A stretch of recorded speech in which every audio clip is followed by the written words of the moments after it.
Being visible is a real privilege. And sometimes, for a trans person, being visible can cost you your life. So I had a lot of anxiety now that I was visibly trans to people, going into bathrooms. It was a different experience now as, people were giving me, the double look. So I'm trying to control my anxiety, but it was always sky high every time I went out. I was glad to be a rock. Tensions were definitely high, and we were just hoping for the best. And I was like, you got this, we can do it. There's the pulsations of the heart. I always wanted to be a father, but I never thought I would be the one that actually carried the child. Oh my goodness. Hi, Precious. Hi, Myles. How are you guys doing? Thank you so much for your time during this wild time in the world. We're doing wonderful. We have been in quarantine since March, and we have little Zayn, and we have had the time of our lives. We've watched a lot of Sesame Street. It's been great to watch her grow too, and hit all these little milestones. Of course, we have to talk about your big special, which is airing this week on TLC, My Pregnant Husband. When you get approached to really kind of expose your life in a vulnerable way, like doing a special like this, how did you react? What did you guys think? I actually really wanted to share my story and to share my journey.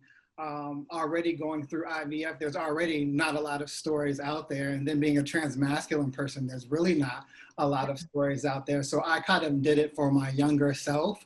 And also a stat coming out of GLAAD, it says that 80% of all Americans don't know anyone that's trans. So also, me and Precious both have the privilege to be, seen. So since we have that privilege, we said, let's share our story.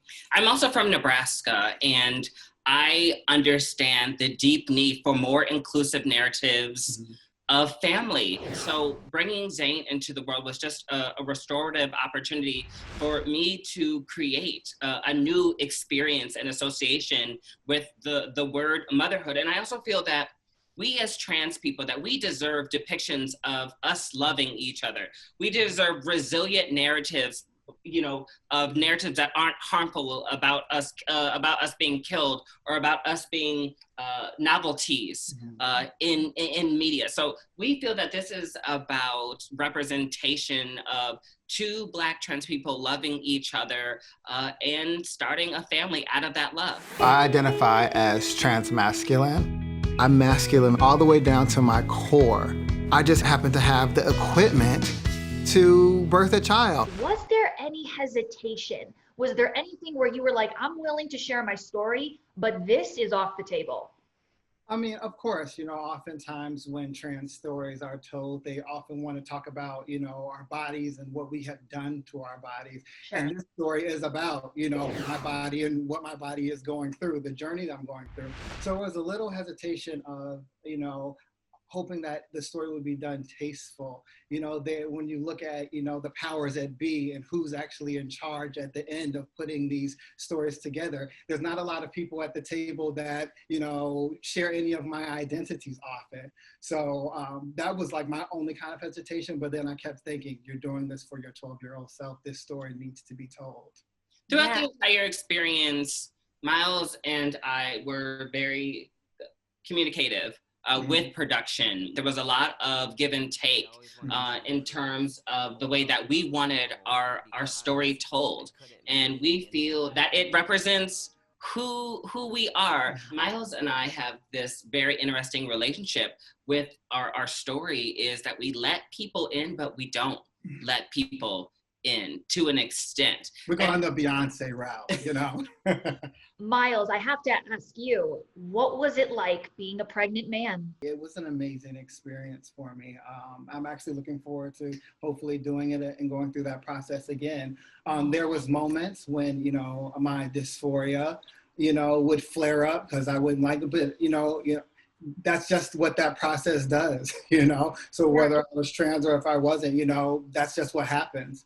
And I would always think of the bigger picture of, in 9 months, I would be bringing, a gem of our love into this world. Every day I would see him just be so resilient. And I would offer to Uber him to the office every day because I wanted him to be safe. But here is Myles. He's like, no, I'm gonna take the bus. His cute little bump, like coming out of his cute little shirts, his cute little business. It was so cute. And we would kind of dialogue at the end of the day. I was like, did someone get up for you? Did someone stand? No. The special does a really thorough job of documenting the peaks and the valleys, the ups and the downs of your experience. Your cervix, the bottom part of your uterus, has gotten somewhat thin. You could lose the pregnancy. Are you okay? Before my mom had me, she lost 2 children, you know, and it was because she had a short cervix. You know, so, you know, talking with my mom about what I was going through, you know, it kind of like, and us watching it together, it kind of like brought back some of those emotions of, you know, I could have like lost this child, and it was our last embryo. So that was a hard part to rewatch. Then we had the incident that Myles dealt with police brutality, you know, when he was out shopping. This on the day of the baby shower. Our baby shower. One of the worst days of my life. I got arrested because they thought my baby bump was clothes that I had hid. It was truly like one of the scariest moments of my entire life. Black trans masculine people, you know, oftentimes we have to deal with, you know, police brutality and police harassment because, you know, often we don't fit into the mold of what they feel a man is supposed to, you know, look like, how they're supposed to act. Somebody mistook, you know, a bump. It could have been a beer belly, it could have been anything, but a bump under my shirt as clothes, you know. So they called the police on me when I exited the store, you know, plainclothes 3, they surrounded me.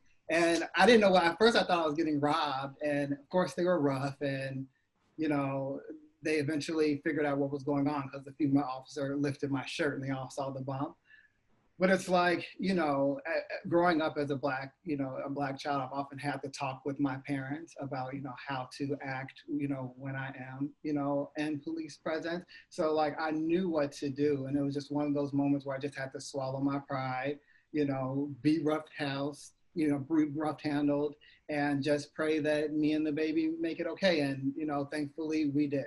It just brings up just such hostile feelings of that my pregnant transmasculine husband cannot exist in the world safely while being pregnant. In the special, we didn't really see how that debacle was resolved. Did you get an apology? Were you released? Did you get to go to the baby shower? What happened?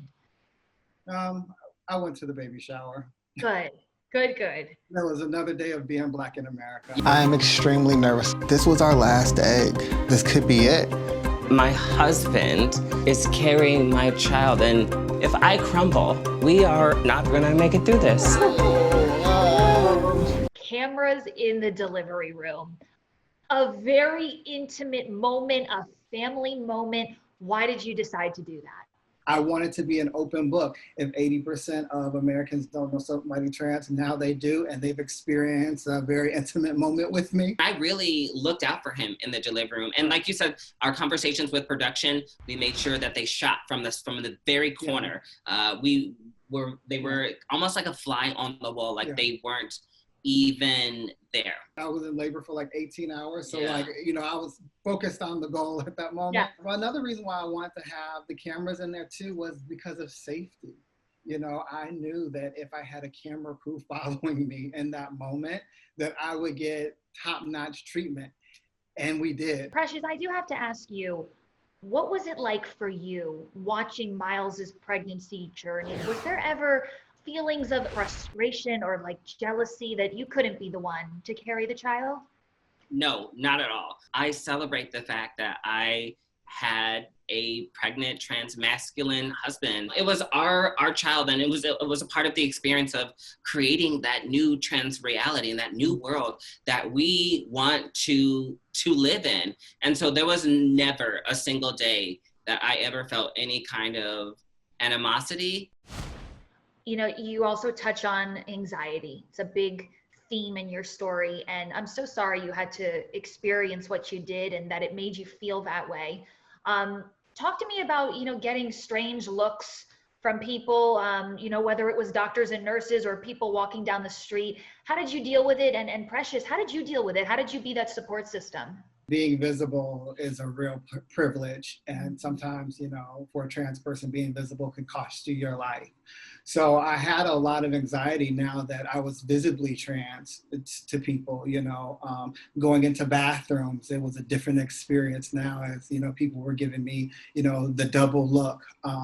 Like I said, the experience I had with the police and shopping. So that would just increase my anxiety. And doctors tell me, when you're pregnant, ease your anxiety, like breathe, try to, so I'm trying to like control my anxiety, but it was always sky high every time I went out. It made me feel good that I could support my husband. I was in awe of him and what he was doing. And yeah, I was glad to be a rock. Tensions were definitely high, and we were just like hoping for the best. And I was like, you got this, we can do it. Our child is coming. So I think I was just a cheerleader. And in the delivery, I think I discovered a skill that I didn't know I had. I feel like out of all the pregnant trans guys, I actually had the advantage because my partner actually has experienced some of the things that I've experienced, like being trans.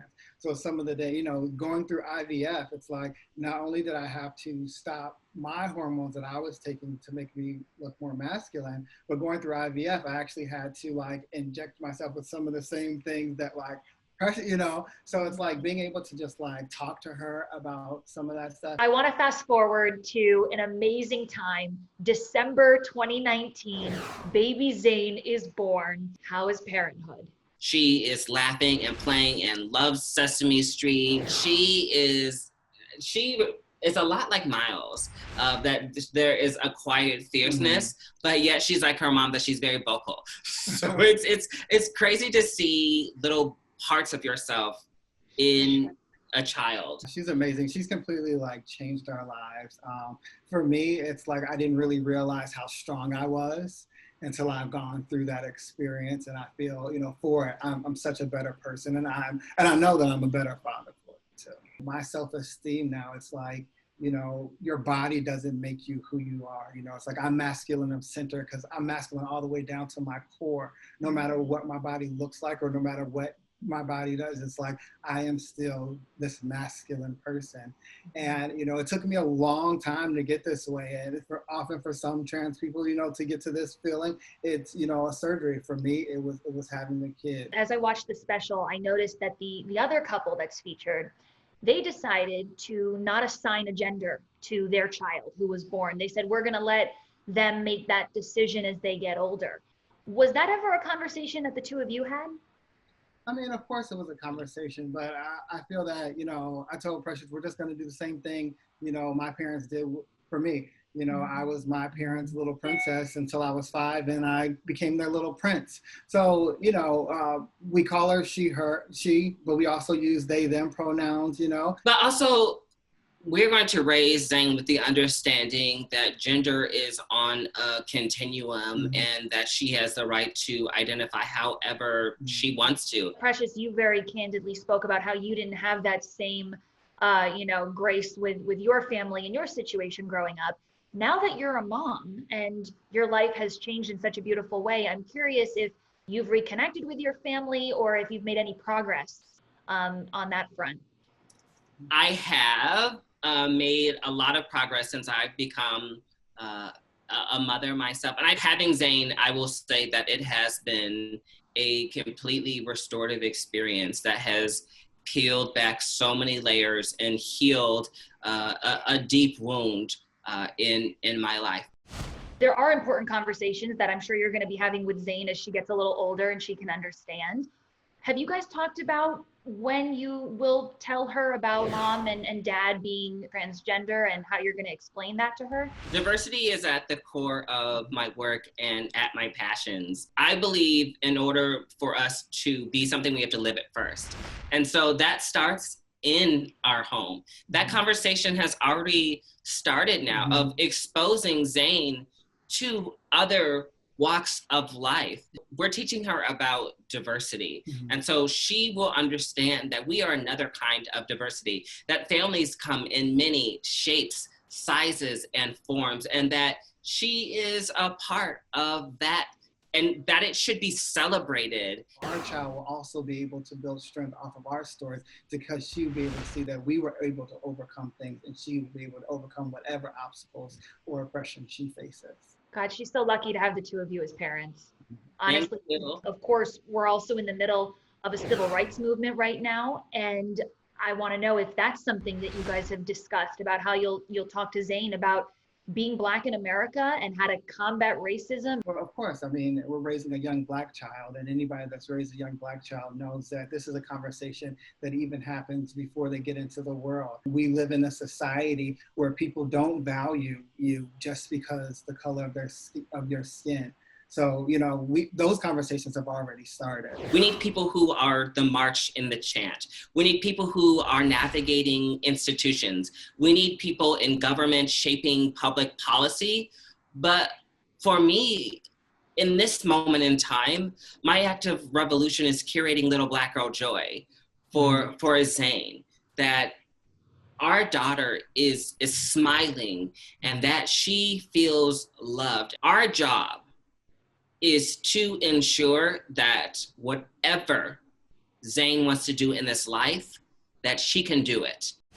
The smiles on your faces are infectious, and I can tell how much the two of you are enjoying parenthood. Is there a chance that you're gonna plan to expand the family maybe even further? Of course. Of course. Of course. And I tell Precious all the time, the next one's on her. Oh my God. Whatever.